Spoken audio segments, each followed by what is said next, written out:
हमारे HRTC का जो बोर्ड ऑफ डायरेक्टर है, आज उनका मिलन था और इसमें हमने कई महत्वपूर्ण फैसले लिए हैं। और एक तो हमने लगभग इलेक्ट्रिक बसेस का जो हमारा बजट प्रोविजन है इस साल का, उसके मुताबिक हमने अब बसेस की खरीद करनी है। तो उसके बारे में चर्चा हुई है कि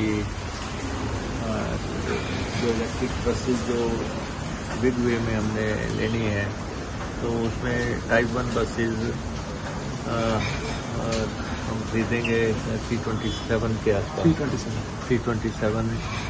और उसके बाद हमने 25 वॉल्वो बसेस खरीदने का फैसला किया है। वॉल्वो का सारा फ्लीट बदल रहे हैं, तो इसलिए क्योंकि बार बार लोगों की शिकायतें आती थी कि हिमाचल का वॉल्वो रिलायबल नहीं रहा है, तो इसलिए 25 वॉल्वो बसेस और 50 टेम्पो ट्रैवलर हम खरीदने जा रहे हैं।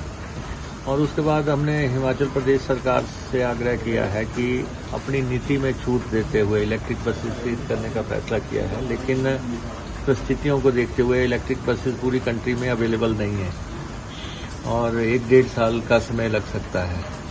तो हमारे फ्लीट की हालत ठीक नहीं है, तो हमने उनसे कहा है कि आप हमें छूट देके जो है 250 बसेस डीजल की खरीदने की इजाज़त दें और उसके साथ ही 50 टेम्पो ट्रैवलर के भी हमने बात की है। तो 100 करोड़ रुपए के आसपास का पैसा हमने सरकार से मांगा है HRTC का जो फ्लीट बदलने के लिए।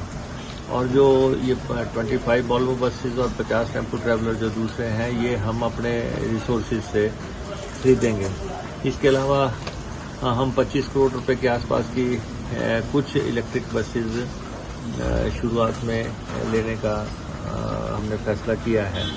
ये इनके संसाधन हमारे पास मौजूद हैं। और हम जो HRTC के कर्मचारी हैं, उनको जो है उनके मेडिकल रिम्बर्समेंट का लगभग 8 या 9 करोड़ बकाया है।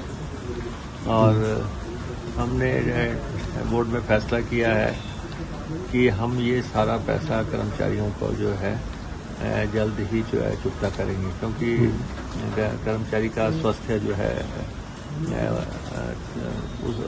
उसमें ज़्यादा डिले नहीं होनी चाहिए।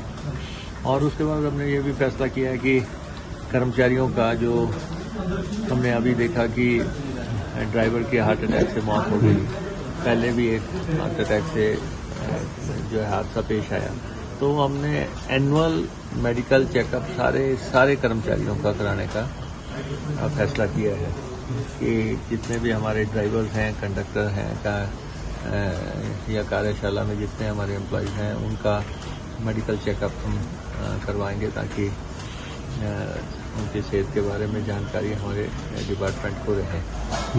और लंबित जो भर्ती थी ड्राइवर्स की भर्ती भी हम लगभग 350 ड्राइवर भरने हैं और हमारे पास 600 के आसपास पोस्टें खाली हैं और आने वाले 2 सालों के अंदर लगभग 800 ड्राइवर रिटायर हो जाएंगे। तो उन सबको नज़र में रखते हुए हमने ये कहा है कि हम 350 ड्राइवर्स की भर्ती जो रुकी पड़ी है उसको दोबारा से शुरू करेंगे। तो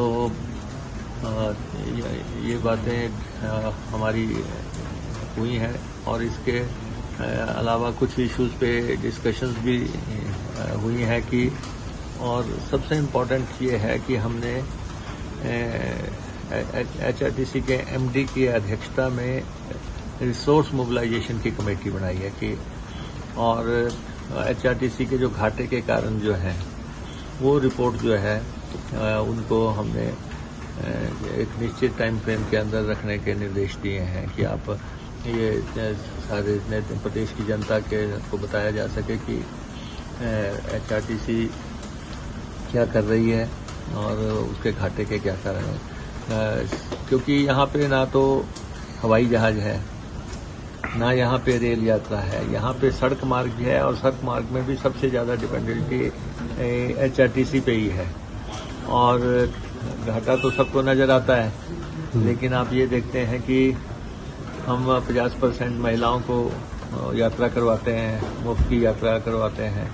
और भी ऐसी कैटेगरी के लोग हैं जिनको यात्रा में छूट है, पुलिस है और दूसरे लोग हैं।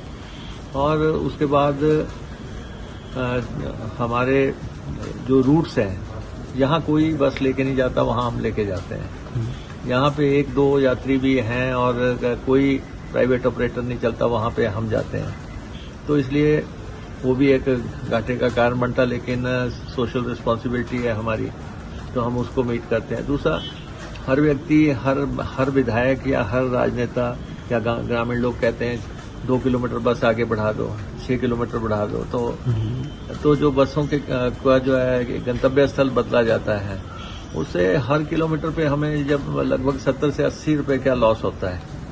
अगर किसी ने 10 किलोमीटर भी बस का आना जाना करवा दिया तो हमें जो है 700-800 रुपया जो है एक रूट पे घाटा हो जाता है। और हमारे आपको पहले ही पता है कि हमारे सिर्फ 6% रूट जो है फायदे के हैं, बाकी सारे घाटे के हैं, और वो सिर्फ जनता के लिए। और लेकिन हम रोजाना 4-5 लाख लोगों के लिए काम कर रहे हैं। 4-5 लाख लोग जो हैं हमारी बसों में यात्रा करते हैं। तो इसका सिर्फ एक ही दृष्टिकोण, एक तरफा आप नहीं देख सकते कि जी HRTC घाटे में क्यों है। HRTC प्रदेश में फायदा क्या कर रही है प्रदेश के लोगों को गंतव्य स्थलों पर ले जाने के लिए, तो वो सामने है। दूसरा